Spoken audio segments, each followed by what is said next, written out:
Allez, on change totalement de sujet. On est en direct avec Driss Ghali, essayiste. Bonjour, merci beaucoup d'être avec nous ce matin. On va revenir sur la conférence de presse d'Emmanuel Macron, sur beaucoup de sujets. Déjà sur la conférence de presse d'Emmanuel Macron, on a un président qui dit vouloir faire un virage sécuritaire, mais qui ose dire en conférence de presse que les émeutes sont dues à l'oisiveté. Ça, en préparant cette interview, je sais que ça vous a choqué.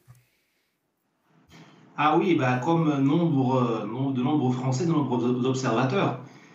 C'est sidérant, c'est proprement violent. Parce qu'il y a la violence des émeutes, des voitures brûlées, des gueules cassées, des gueules des victimes. Mais il y a aussi la violence du président qui fait un déni total fait de la réalité, qui nous dit que les émeutiers se sont ennuyés, donc ils ont brûlé les voitures. Et puis qui nous dit depuis quelques jours, lui-même ou par l'entourage, qu'il fait son virage sécuritaire, que vous allez voir ce que vous allez voir, que je me droitise, que j'appelle les gens de LR pour travailler avec moi, vous allez voir ce que je... Et vous avez une certaine gauche qui dit que la dérive du macronisme vers la sécurité et tout ça, et vous avez un président qui est tout à fait dans une position qui est caricaturelle. On se croirait dans Alice au Pays des Merveilles. Tout va bien, les jeunes s'ennuient, donc ils brûlent. Ce n'est même pas une position de droite, c'est une position complètement sidérante. On est vraiment dans un grand théâtre. Malheureusement, ce sont des Français qui meurent et l'image du pays qui est dégradée par ces violences. Driss Ghali, auteur du livre « Français, réveillez-vous ». Voilà, je le dis, on va le voir à l'écran. Je voulais vous entendre également sur notre sondage. Français, ouvrez les yeux. Je dis toujours Français, réveillez-vous, c'est ouvrez les yeux. Le message est à peu près le même, mais enfin bon, le titre, c'est Français, ouvrez les yeux. Bon, je voulais vous entendre sur notre sondage. CSA pour CNews Europe 1 et le JDD. Face au déclin de la population, 69% des Français sont contre le recours à l'immigration. Un chiffre qui monte à 87% chez les électeurs de droite et chute à 41% à gauche. Et pour ceux qui sont favorables, ils préfèrent faire appel à l'immigration européenne plutôt qu'extra-européenne. Qu'est-ce que ça dit ? Ça dit qu'il y a encore de la sagesse populaire, ça dit que les Français sont des êtres humains et non pas des tableurs Excel ou des algorithmes comme ceux apparemment qui nous gouvernent, qui croient que les gens sont interchangeables. Parce que nos grands chefs ne respectent pas les êtres humains. Ils croient qu'un Français, c'est un Algérien, qu'un Marocain, c'est un Algérien, qu'un Allemand, c'est un Français. Non, il y a des identités nationales. Elles sont le fruit d'une longue histoire. Respecter les gens, c'est respecter leur identité. Et donc, quand les Français ne font pas d'enfants, au lieu d'aller recourir à la solution de facilité qui est d'importer de la matière humaine, le trafic d'êtres humains, cette immigration de masse avec ses passeurs, c'est du trafic d'êtres humains aussi. Il faut se poser la question pourquoi les Français ne font pas d'enfants. Ça, c'est un grand sujet, ça, c'est un vrai sujet.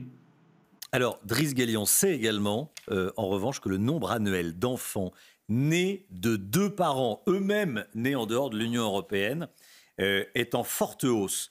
Quand on parle de baisse de la natalité, il y a...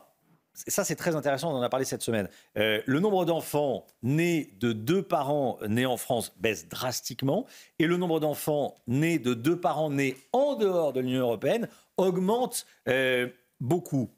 Quelle est votre réaction ? C'est une révolution, au sens le plus académique du terme. Là, je ne suis pas dans la polémique, c'est une révolution. Vous avez le peuple historique, je ne dis plus le peuple de souche parce que c'est connoté, le peuple historique de France qui se retire, qui s'abstient. Il y a une abstinence française. Il s'abstient de faire des enfants. Et vous avez un peuple nouveau qui s'installe, qui n'est pas français, souvent par ses papiers, comme vous avez dit, par ses origines, et puis qui perpétue une civilisation qui est étrangère, qui n'est pas la civilisation française. C'est une révolution, c'est un changement de peuple. Et là, on n'est ni à droite ni à gauche. Là, il faut juste regarder la réalité. Je sais que c'est très dangereux de regarder la réalité, surtout avec le syndrome d'Alice au Pays des Merveilles qui touche notre président dans sa conférence de presse.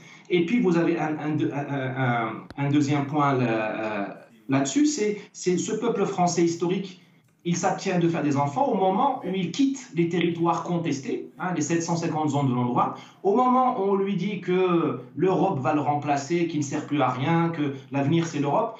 Moi j'ai l'impression, c'est très personnel, que vous avez un peuple qui a compris, de manière inconsciente, c'est pas écrit, il ne l'écrit pas sur Facebook, un peuple qui prend la porte de la sortie de l'histoire. C'est très grave et c'est un moment historique. Bien sûr, c'est réversible, mais c'est réversible quand le peuple français, je pense, verra qu'il a des élites politiques qui ne le mènent pas vers le précipice, parce que les gens ne font pas d'enfants, ce n'est pas un accident. Merci beaucoup, Driss Ghali. Je rappelle le titre de votre livre français, Ouvrez les yeux. Et voilà, merci, avec une radiographie de la France par un immigré, Driss Ghali, en direct avec nous ce matin. Merci beaucoup, Driss Ghali.